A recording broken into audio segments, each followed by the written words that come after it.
Imagine you're at a bustling farmer's market, seeking the freshest produce.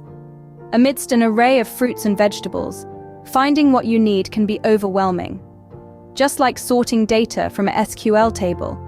It's challenging, but it doesn't have to be. In the world of databases, SQL is your aid. It navigates the market of our database, stands being our tables. Imagine a table named user. It's like a fruit stand with columns ID, name, and role.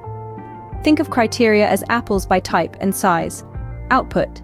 In SQL, user query, imagine a detailed shopping list. The SQL query is select ID, name, role from user order by role ASC ID desk. This query is your shopping list. It guides you to choose ID, name, and role from the user table. It sorts by role alphabetically, and in case of ties, by ID in descending order, ensuring you get the biggest apples within each type. Just like mastering a farmer's market, practicing SQL improves database management. So write this query, execute it, and observe the results.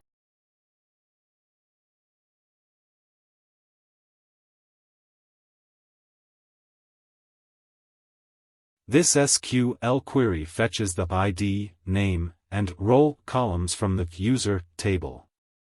It sorts the results set first by the role column in ascending order, from A to Z, and for rows with the same role, it further sorts by the ID column in descending order, from higher to lower numbers.